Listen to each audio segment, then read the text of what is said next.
A question then job of over there. all three of you. Do you guys think that this was Sam's way of pulling up the ladder behind him?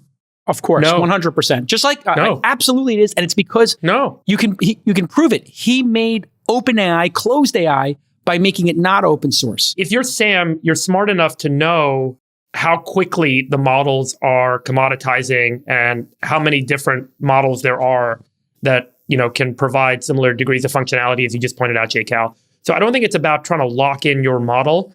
I think it's about recognizing the impracticality of creating some regulatory regime around model auditing. And so you're in that world, in that scenario where you have that vision, you have that foresight, do you go to Congress and tell them that they're dumb to regulate AI, or do you go to Congress and you say, great, you should regulate AI, knowing that it's like, hey, yeah, you should go ahead and stop the sun from shining. It's just, yeah. So basically, he's telling them to do that because he knows they can't. No. Therefore, he gets all the points, all the joy points, all the social credit. I don't want to say virtual signaling, but he gets all the credit, relationship credit with Washington for saying what they want to hear, reflecting back to them, I'll say even this. though he knows they can't compete with Facebook's open model, which is number one. Yeah, there is historical precedent. Interesting idea. For companies that are facing congressional scrutiny to go to Congress and say, go ahead and regulate us as a way of creating relief. Yeah. And I think that it doesn't necessarily mean you're going to get regulated, but it's a way of kind of creating some relief and getting everyone to take a breather and a sigh of relief and be like, okay, the industry is with us. They're Gardez. What do you think of the Gardez strategy? Sachs, the Gardez strategy he's pulling here. What's Gardez? I think that's in chess when you are going to take the queen. What? Anyway, so what do you think of his chess moves? I can guarantee you that's not a strategy in chess. So I think it is a chess move, nonetheless. Is he pulling up the ladder, Sachs, or no? I don't think that's his number one goal, but I think it is the result. And so I think the goal here is, I think he's got two paths in front of him when you go to testify like this. You can either resist and they will put you in the hot seat and just grill you for a few hours, or you can sort of concede and you buy into their narrative. And then you kind of get through the hearing without being grilled. And so I think on that level, it's preferable just to kind of play ball. And then the other thing is that by playing ball, you get to be part of the insiders club that's going to shape these regulations. And that will, I wouldn't say it's a ladder coming up. I think it's more of a moat because it's not that the ladder comes up and nobody else can get in, but the regulations are going to be a pretty big moat around major incumbents who know they qualify for this because they're going to write these standards. So at the end of the day, if you're someone in Sam's shoes, you're like, why resist and make myself a target? Or I'll just buy into the narrative and help shape the regulations, and it's good for my business. I like the analysis, gentlemen. This is a perfect analysis. Let me ask Chamath a question. Chamath, what is the commercial incentive from your point of view to ask for regulation and to be pro-regulation? You're pro-regulation. Can you just highlight for me at least what you think, the commercial reason is to do that? How do you benefit from that? Like, not you personally, but generally, like, where does benefit arise? I think that certain people in a sphere of influence, and I would put us in that category, have to have the intellectual capacity to see beyond ourselves and ask what's for the greater good. I think Buffett is right. 2 weeks ago, he equated AI to nuclear weapons, which is an incredibly powerful technology whose genie you can't put back in the bottle, whose 99.9% of use cases are generally quite societally positive, but the 0.1% of use cases destroys humanity. And so I think you guys are unbelievably naive on this topic, and you're letting your ideology fight your common sense. The reality is that there are probably 95 billion trillion use cases that are incredibly positive. But the 1,000 negative use cases are so destructive, and they're equally possible. And the reason they're equally possible, and this is where I think there's a lot of intellectual dishonesty here, is we don't even know how transformers work. The best thing that happened when Facebook open sourced Llama was also that somebody stealthily released all the model weights. Yeah. Okay, so Explain I don't think a little bit for a neophyte what we're talking about here. So there's the model and there's the weights. Think about it as it's a solution to a problem. The solution looks like a polynomial equation. Okay, let's take a very simple one. Let's take Pythagorean theorem. X squared plus y squared equals z squared. Okay, So if you want to solve an answer to a problem, you have these weights, you have these variables, and you have these weights associated with it. The slope of a line, y equals mx plus b, okay?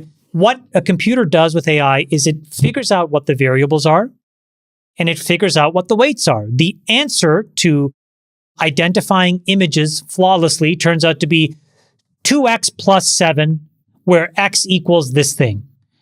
Now take that example and multiply it by 500 billion parameters and 500 billion weights, and that is what an AI model essentially gives us as an answer to a question. So even when Facebook released Llama, what they essentially gave us was the equation, but not the weights. And then what this guy did, I think it was an intern apparently or somebody, he just leaked the weights so that we immediately knew what the structure of the equation looked like. So that's what we're basically solving against. But we don't know how these things work. We don't really know how transformers work. And so this is my point when I think you guys are right about the overwhelming majority of the use cases, but there will be people who can nefariously create havoc and chaos. And I think you got to slow the whole ship down to prevent those few folks from ruining it for everybody. Chamath, hold on. Let me just talk with Chamath about this. I haven't had a chance to chime in on my position, so I'd like to just make my own, if I may. Nobody cares. Okay, well, I do. I think actually I split the difference here a little bit. I don't think it needs to be an agency and licensing. I do think we have to have a commission, and we do need to have people being thoughtful about those 1,000 use cases, Chamath, because they are going to cause societal harm or things that we cannot anticipate. And then number two, for the neophyte with the 1600 rating on chess.com, Sachs, Gardez, an announcement to the opponent that their queen is under direct attack, similar to the announcement of Czech. The warning was customary until the early 20th century. So since you do not know the history of Czech, now you've learned something until here the today. Early 20th century. Okay, well, since I've only played chess in the 20th and 21st centuries, I'm unaware of that. J-Cal in French, it's pronounced garde. Garde. Très magnifique. Garde. Go ahead, Freiberg. In the context of what we're talking about, that models are becoming smaller and can be run on the edge, and there's obviously hundreds and thousands of variants of these open source models that have, good effect and perhaps compete with some of these models that you're mentioning that are closed source.